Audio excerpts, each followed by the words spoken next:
CNBC recently published a report stating that if a sudden expense of $1,000 arose, about 60% of Americans would need to take on debt. This information from CNBC is not entirely surprising because financial education doesn't receive much attention in the education system. Many individuals grow up without knowing how to handle their money properly. Furthermore, a lot of parents don't educate their kids about finances because they themselves have a limited understanding on the subject. To make things worse, discussing money has somehow become a topic that is considered off-limits or taboo.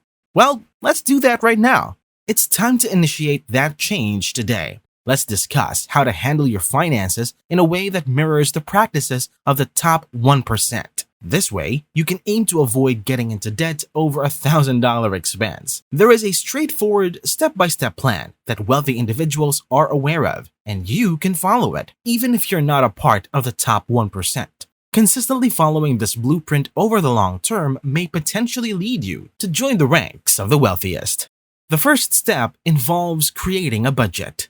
This is achieved by monitoring your expenses and cutting back on unnecessary spending. This is a significant step, and if you only manage to do this one thing, even if you skip the rest of the video, you will be ahead of 99% of other people, as very few follow this practice. If you're currently facing financial difficulties and haven't started this process, think of it as your financial warning light. Keeping track of your expenses will reveal the issues and help you figure out how to address them. Many individuals tend to overlook this financial warning light completely. They are often unaware of how much they spend or where their money goes. All they go by is the balance in their bank account, and they spend accordingly. When their account balance is high, they spend freely, and when it gets low, they cut back until the next paycheck arrives. However, this is not how wealthy people handle their finances.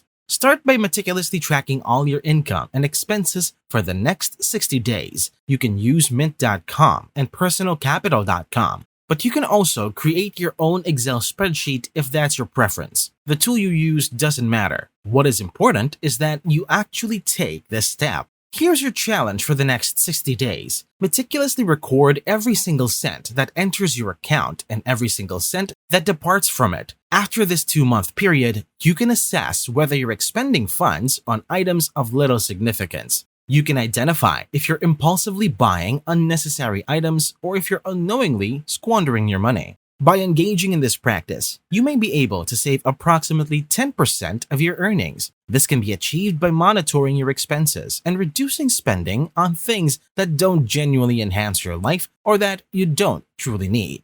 Following the money-saving journey, the next crucial step is to establish an emergency fund. Every affluent individual maintains an emergency fund equal to at least 3 to 6 months' worth of living expenses. This means you've already determined the precise amount you need each month to cover your essential living costs. Now, set aside 3 to 6 times that amount in cash. This fund serves as your financial safety net. It is not intended for impulsive purchases. This fund may truly serve as your safety net for unforeseen emergencies. When you have no other recourse and an unexpected situation arises, following the establishment of your emergency fund, it's crucial to make the most of any retirement plan matching offered by your employer. Put simply, if your employer provides a 401k matching program, seize this opportunity without fail. Now, once you've secured your free money, your next move is to eliminate high-interest debts. If you have any outstanding debts with an interest rate above roughly 5%, consider it bad debt because it's not making you any money. When it comes to clearing your debts, there are 2 approaches to consider. The first one is called the avalanche method, and it's the strategy that will ultimately leave you with the most money in your pocket. This method recommends focusing on paying off your highest interest rate debt first, the one that's racking up the most interest costs. Once that's settled, you move on to the next one, and then the next, and so on. By tackling the debt with the highest interest rate, which is the most financially draining, you will save the most money in the long term.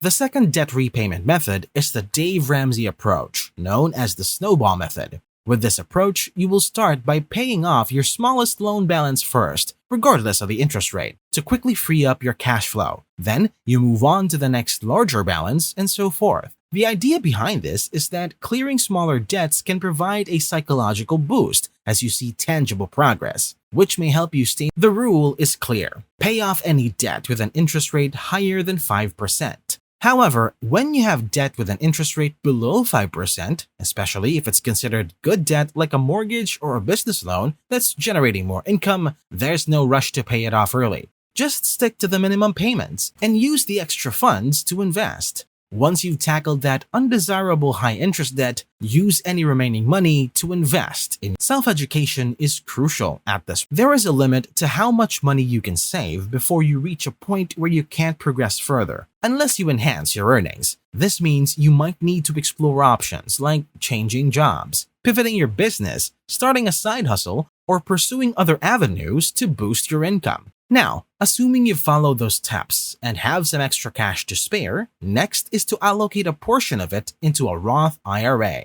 A Roth IRA is a special account that permits you to invest money you've already paid taxes on. The key benefit is that all the earnings your money generates with a Roth IRA will be entirely tax-free once you reach the age of 59 and a half. This means you can potentially enjoy decades of growth and compound interest only after completing each step outlined in this video. Should you consider investing in taxable accounts or pursuing other investment opportunities with your money? This comes after you've diligently monitored your expenses, established an emergency fund, contributed to your employer-matched 401k, eliminated high-interest debts, and invested in self-improvement. In this step, you might consider opening a brokerage account to engage in stock trading, exploring investments in real estate, or even allocating some funds to start your own business. The primary objective here is to generate passive income and further elevate your earnings. This in turn enables you to save more money and direct additional funds back into the previous stages of financial planning. The idea of tackling all these financial steps may seem overwhelming, as we previously said,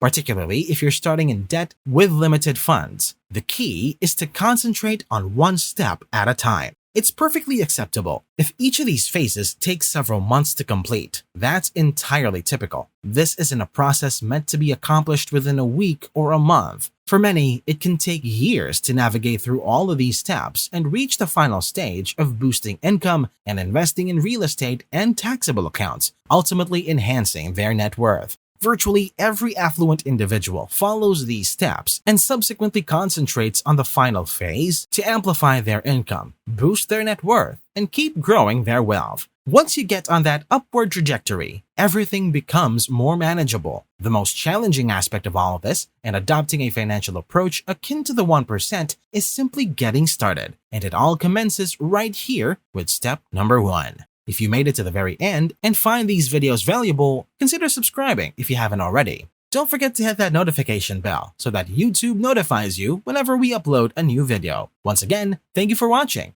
Until next time.